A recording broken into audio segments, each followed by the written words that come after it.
Overly listeners, Sean says, for the lovely hot tub. I'm here to WWE Payback, which just ended on the WWE Network. We opened up with the kickoff match. Dolph Ziggler, Baron Corbin, which got bumped to the pre-show, which is interesting, and they cut off Becky versus Emma, which I was looking forward to the match, and I thought they were given time, they could have had a really good match. So I'm really sad for those two. We had Ziggler counter. It was an alright match. Ziggler got the upset win. I don't get storyline-wise how that works. You're trying to build up Corbin, why have him lose? And I bet you they're going to rematch on Raw, and Corbin's going to win. So this match means nothing. It means less than Shane versus Taker from Mania. Then our upper kickoff match, the United States title. Kalisto defending against Ryback. Kalisto's third pre-show match. And boy, this match surprised me. They had great chemistry. Ryback sold like a mofo, and Kalisto was so entertaining to watch, bouncing around like a pinball. So good. Kalisto retained with the Salida del Sol, and definitely the best pre-show match since the WLC match. So good, 3.5 stars. I loved it. I just wish Kalisto would have a decent U.S. title feud. Come on, people. How hard is that, the U.S. title feud? Man. And then we opened the show with the Contender Tournament Finals, the Vaudevillains, Enzo Amore and Cassady. It was cut short with the unfortunate injury of Enzo Amore, which sucks. The update on him, he has a concussion, he got discharged from the hospital, so we're glad it wasn't much serious, but it was a very scary moment. He went out the ring, he got knocked out, they rang the bell, threw the X up. It was such a serious situation. And I just remember, everybody was talking about it, like, it reminds me of Perro Aguayo, how he died. So it's like, we didn't want him to be hurt that bad, so it was really crazy. I haven't seen a match get stopped like that ever in WWE. That's how wrestling is so... people say it's fake, but it's real, and like, there's real injuries happen. And it is so sad to see like a push this gets stopped. And this interesting where the tag team division goes from now. And you can see how Colin Cassady really took it hard. Yeah, it really sucks. You get Enzo, man. I need to be back sooner than later. Dan, to get the crowd back, you put out two guys that are going to tear it up. Kevin Owens, Sami Zayn. They went back and forth, put a solid ass match in. 4 stars. When these two are in the ring, it's fucking magic. It's magic in PWG. It was magic in Ring of Honor. It was magic in NXT. First people ever to main event Ring of Honor, main event NXT TakeOver, and be on pay-per-views. That's crazy. Oh, it's one of a powerbomb. They stuck around to harass Byron Saxton to do a clever comedy for the IC title match was upcoming. It was The Miz defending against Cesaro. No, itch, not a pitch. See, itch, not a pitch. See, I know you guys are watching me. Oh, duh, it's a show. So back to the review. The Miz versus Cesaro. We're really back and forth match. Cesaro was on his fucking A game. Uppercut under. I think he just uppercut a little too much. He kind of overuses, like the Young Bucks overuses the super kick. I think he needs to tone down that and make it more special. It's fun, but I think he overuses it a little bit more. And Sami Zayn ran back out to attack Owens. And Cesaro had Miz tap into the crossface and Zayn Owens fight. Found his way to the ring. Third tracks, Miz rolled up. Cesaro. And it's all craziness. Cesaro hit the guys on the Miz. All craziness. And this is a 4-way IC title match in the future. And I'm excited for it. Everybody's complaining about the Miz is IC champion. Boo-hoo. The Miz is a great fucking heel. Good talker.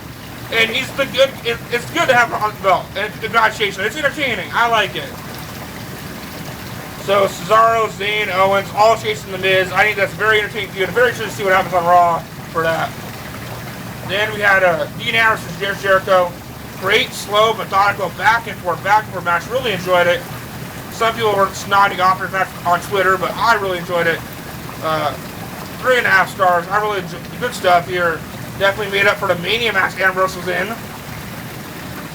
Ambrose gets win with the Dirty Deeds. Good stuff.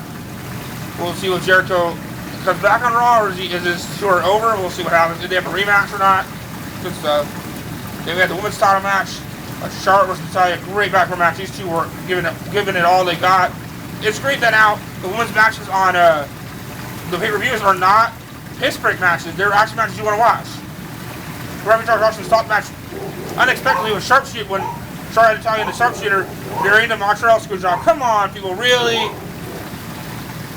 I shake my head, man. I shake my head so much I get whiplash, man. I'm so dizzy, man. They have Bret Hart type of Ric Flair sharpshooters, which Ric Flair sold a sharpshooter, Charlotte didn't. So I'm pretty sure they'll have a rematch. And then in the most boring segment, the talk segment, Vince announced that Shane and Steph will both be running Raw. So that's interesting. Then we have the main event. AJ Styles, the Indie darling, the New Japan darling, versus the much hated WWE champion, Roman Reigns.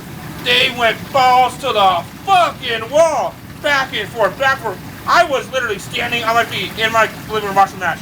I fucking loved it. These two, I pulled it out.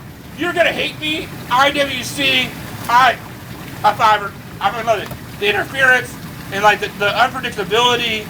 Like you had that the DQ and the count out. The Chain restarting the match. You have the DQ and Cassady come out and restart it. You have the Bullet Club interference like Dallas Anderson and the Usos.